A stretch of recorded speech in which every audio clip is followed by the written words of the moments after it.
Hi there. Are you currently studying for the CPA and looking for some tips, tricks, and hacks to make it a easier, faster process? Well, we're going to get right into it. Real quick, a little bit about me. I've passed all four parts, obviously, and some of them even in the 90s. So let's get into it. First, you want to be focusing on one thing and go all in, and that is obviously the CPA.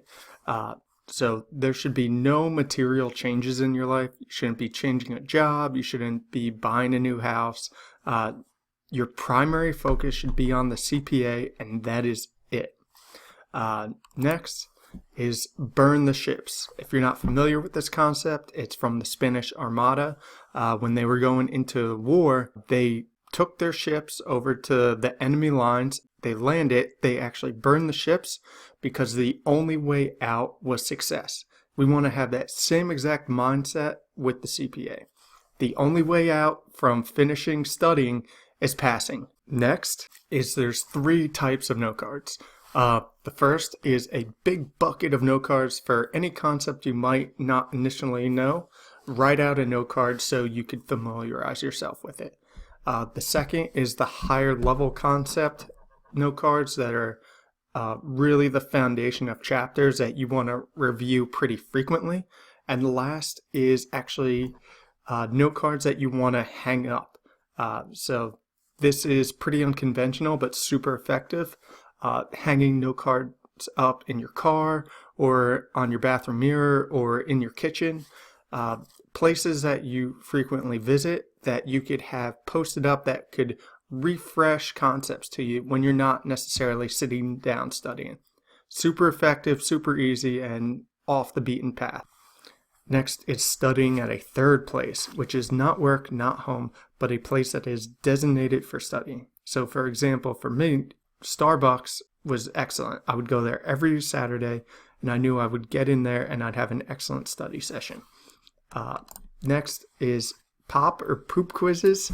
Not going to get into this too much, but definitely an opportunity to get some additional studying. Next, Tony Robbins. Taking on the CPA exam is a pretty hefty task, so having a little bit of motivational inspiration can definitely go a long way, reboost your energy, and give you the confidence that you could do it. If not Tony Robbins, find somebody that you like, whether on YouTube or an audiobook, just something that helps. Next is have one day completely off guilt-free. So for example, for me on Sundays, I always took the day 100% off, 24 hours, no studying whatsoever, and just really enjoy the day, rejuvenate the brain and the spirits. Next is to have zero distractions while you're studying.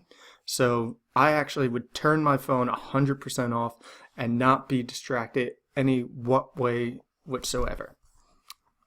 Next, listening to classical music. Some people argue actually listening to classical music can make you smarter. I'm not really sure if that's true or not, but hey, every little piece helps.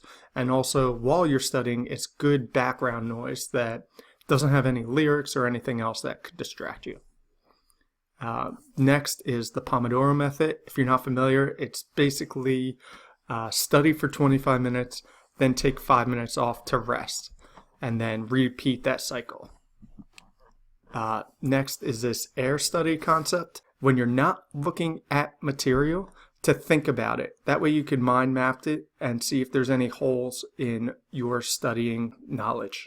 Next is the 12 days of CPA. So if you're familiar with the holiday song 12 Days of Christmas, the verses go on the first day of Christmas, then the second day of Christmas, and they would go back to the first day and review it. So essentially the way we apply this to the CPA is when you move on to chapter 2, you'll briefly touch on chapter 1 so you don't forget that material that you already learned. You're not doing deep dives on the refreshers, just high-level concepts to keep the ball in the air.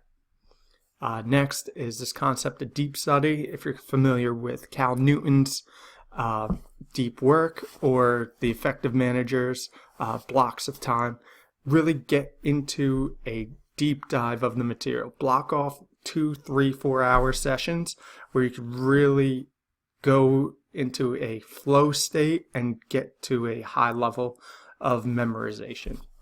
This concept, draw pictures, any opportunity where you can draw pictures out or use arrows or something that's outside just the vocabulary, super effective. Next is have personalized note cards. So a lot of material gives acronyms to you. If you could come up with your own personal acronyms, it definitely holds a lot more weight because it's customized to your liking. Next, have a strong reward system. So this was something that really helped me stay motivated. So for example, every time I passed an exam, I rewarded myself with a trip. So for example, when I passed reg, I did a trip to Bonaire. And it was just something to look forward to know like, okay, all this effort's gonna get me on out in the water in the sun one day.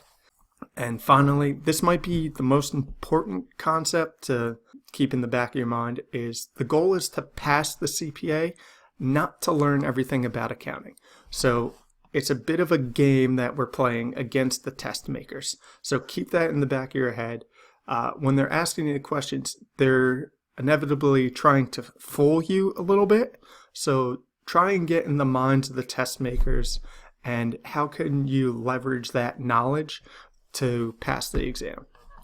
Definitely having a solid foundation of accounting is obviously a massive help through this, but be aware the goal is to pass the exam, not to know everything about accounting. And this small bit of detail could help you get above that 75 come test day. Thanks so much. Hopefully this video helped. If you have any questions or comments, leave them in the comments section below, and thank you.